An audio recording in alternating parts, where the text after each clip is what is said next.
breaking news just a short time ago.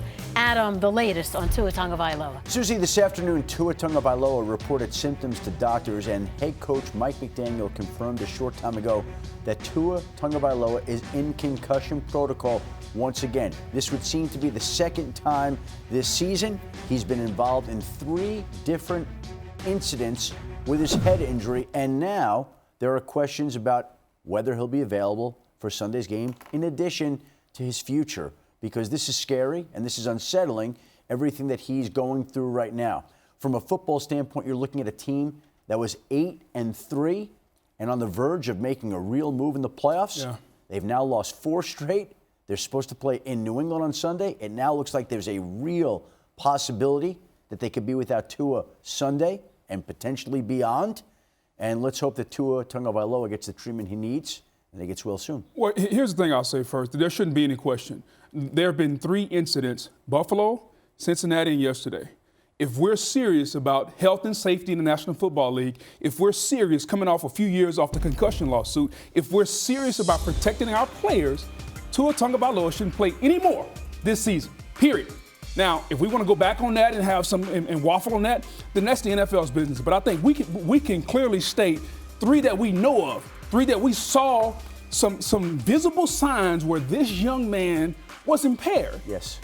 And for us to even have a conversation about should he play Sunday, let alone the rest of the season. Right. Come on, guys. I mean, let's get serious about this. Yeah, I mean, I think they are serious about these head injuries. And for me, I'm more concerned about the person than the player. For him to play an entire half of football with a concussion and it be unnoticed, I mean, that's just really concerning. It's frightening. We've seen guys retire due to head injuries, whether it be Luke Kuechly. I had a teammate, Jordan Reed, who was on pace to be one of the greatest tight ends ever, who had to retire because of concussions. So when I think about this with Tua, I agree with Boog. He shouldn't play anymore this season. They'll say, hey, he's only had 2 because the first one wasn't a head injury, but we all saw visibly that he was shaken. So I just hope they do right by Tua in this situation. And you know he's going to want to play because as players, we want to play. But take care of the person over the player. Do what's right for his family for the long-term future. And just to be clear, we don't know whether he suffered 2 or 3 concussions right now. The team doesn't know, they say.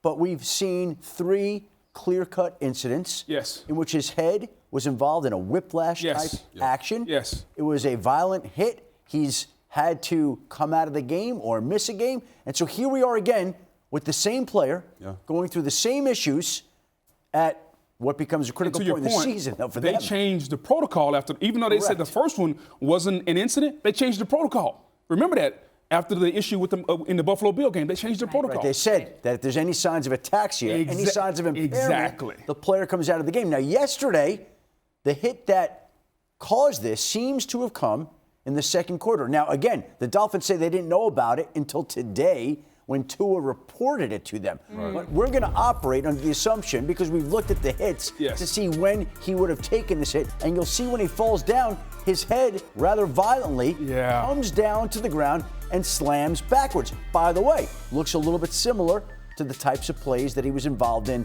earlier this season, right? He played the rest of the game. He stayed in. There was not a spotter that at any point motioned down. He didn't say anything. The Dolphins didn't say anything.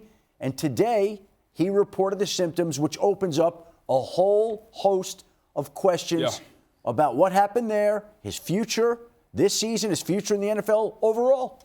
We're here in our Seaport studios, obviously, and Steve Young is with us as well. Steve, just how unsettling is this for you? Well, first of all, we have to settle the self-advocacy. The idea that the player has to go out and be the whole culture of the sport is that we have put ourselves at physical risk and we back each other.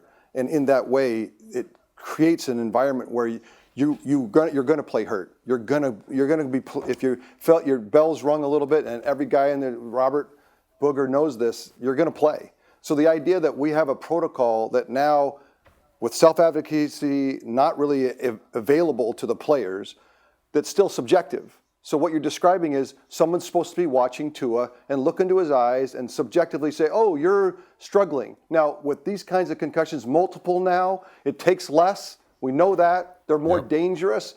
And You don't know that he can still be cognitively playing and have a concussion, wake up the next day and have a terrible morning this morning. So it's all part of head injury. It's a black box for even neurologists, because what's going to happen in the subjective testing of the NFL and in the protocol, because it's completely subjective amongst doctors and the players, they're going to ask Tua, how do you feel?